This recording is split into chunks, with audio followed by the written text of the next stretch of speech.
मेरा नाम है हरिया, मैं काम करता हूँ बहुत बढ़िया, खाता हूँ खाना और रोज गाता हूँ गाना। अरे यार, आज तो बहुत देर हो गई। इस खतरनाक जंगल को देखकर तो मेरे हाथ पैर ठंडे हो गए हैं।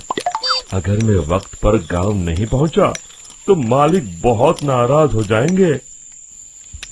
तभी हरिया को एक आवाज सुनाई देती है। सुनिए हरु जी। अरे, ये आवाज किसने दी? तभी हरिया को सामने कुछ दूर एक औरत खड़ी दिखाई देती है। अरे भाई, ये औरत अकेली इतनी रात को इस जंगल में क्या कर रही है? चलकर पूछना पड़ेगा। फिर हरिया अपनी बैलगाड़ी उस औरत के सामने लाकर रोक देता है और उससे पूछता है। अरे सुनिए, आप इतनी रात को इस खतरनाक जंगल में अकेली क्या कर रही हैं? तभी वो औरत मीठी आवाज में कहती है, अरे हरु जी, आप आ गए। मैं कब से आपका इंतजार कर रही थी। वैसे तो यहाँ से काफी लोग गुजर चुके हैं, लेकिन मैं खास आपका इंतजार कर रही थी। अच्छा, तुम सच कह रही हो? मुझे तो यकीन नहीं हो रहा है। वो क्या है ना, आज तक किसी ने मुझसे इतने प्यार से बात नहीं की। हाँ हाँ हरु जी, मैं सच कह रही हूँ। अब देर मत करिए और जल्दी से मुझे मेरे घर तक छोड़ दीजिए। हाँ हाँ, कौन सी बड़ी बात है, अभी छोड़ देता हूँ। आप मेरे पीछे बैलगाड़ी में बैठ जाइए और मुझे रास्ता बताते चलिए। फिर वो औरत हरिया की बैलगाड़ी में बैठ जाती है और हरिया बैलगाड़ी हाँकता हुआ आगे चल पड़ता है।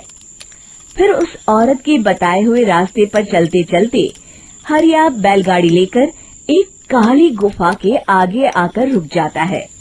हरिया उस औरत से पूछता है, हाँ देवी जी, आपका घर कहाँ है?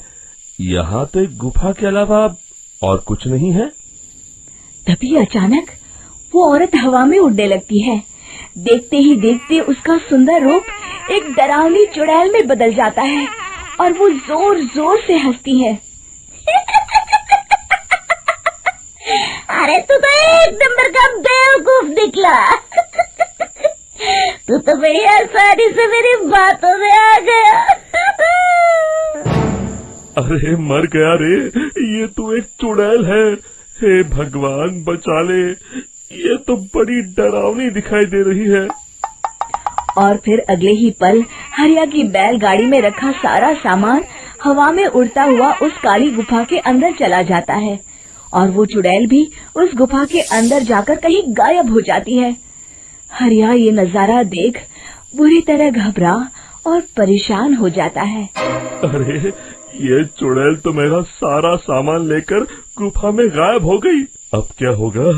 अगर मैं गांव खाली हाथ गया तो मालिक मेरी अच्छी खबर लेंगे। मेरी इस बात का कोई यकीन भी नहीं करेगा। फिर आखिर वही हुआ।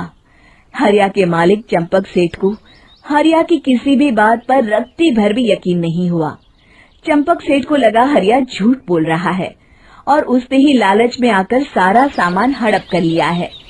फिर हरिया को बेईमान समझकर चंपक सेठ उसे काम से निकाल देता है। अगले दिन अपनी दुकान में परेशान बैठा चंपक सेठ गुस्से में बड़बड़ाता है। अरे, दुकान में तो सामान बिल्कुल भी नहीं है। अब मुझे ही शहर जाकर सामान लाना होगा। फिर वो अपनी बैलगाड़ी लेकर शहर चला जाता है। शहर से सामान लेकर जब चंपक सेठ वापस गांव लौट रहा होता है, तभी उसे एक आवाज सुनाई देती है। चंपक जी, ओ चंपक जी। अरे, ये तो कोई मेरा नाम लेकर मुझे पुकार रहा है। फिर उस रास्ते में वही औरत खड़ी दिखाई देती है। फिर क्या था, हरिया की तरह चंपक सेठ भी उस औरत के पास अपनी बैलगाड़ी लेकर जाता है और वो भी उसकी चिकनी चुपड़ी बातों के मुंह जाल में फंस जाता है। फिर चुड़ैल उसे भी अपनी गुफा तक ले जाती है और उसका सारा सामान लेकर गुफा में गायब हो जाती है। बेचारा चंपक सेठ लाचार होकर खाली हाथ गांव लौट आता है। फिर ये उस जंगल में रोज की बात हो जाती है।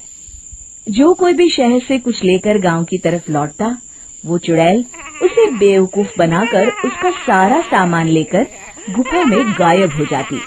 एक दिन हरिया एक लकड़हारे को उसी जंगल की तरफ जाते हुए देखता है। फिर हरिया उसे रोकते हुए कहता है, अरे भाई, क्यों अपनी मौत को दावत दे रहे हो? मेरी बात मानो, आगे जंगल में मत जाओ, वहाँ एक बड़ी भयानक चुड़ैल रहती है। लकड़हारा हरिया की बातों को नजरअंदाज करते हुए कहता है, अरे भाई, मुझे पहले ही बहुत देर हो चुकी है, मुझे जाने दो भाई। शाम तक लकड़ियाँ काट कर शहर के बाजार में बेचना है।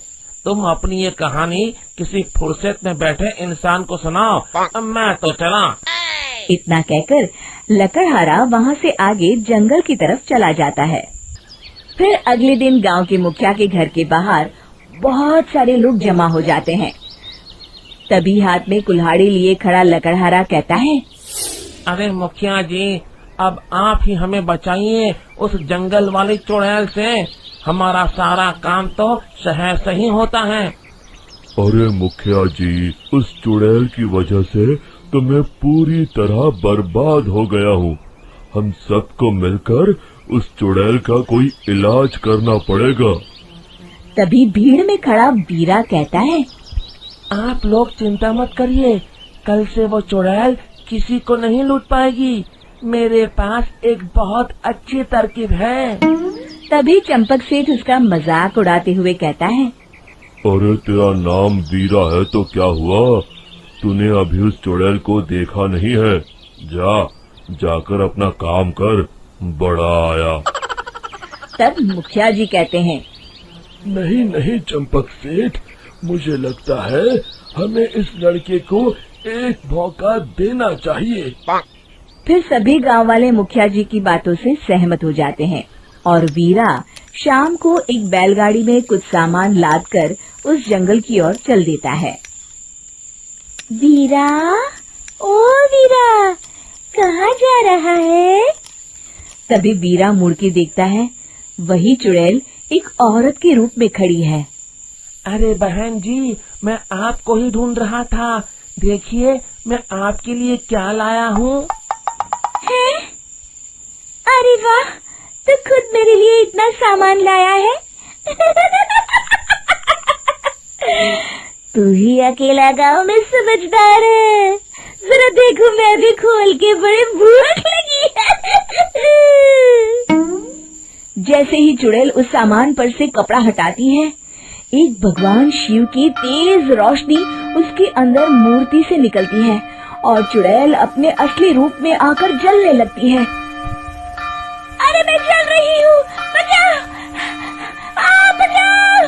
ओम नमः शिवाय, मर गई मैं! देखते ही देखते वो चुड़ैल राख के साथ उड़ जाती है और सभी गांव वाले भी वहां जाते हैं। शिक्षा बुराई पे सदा अच्छाई की ही जीत होती है।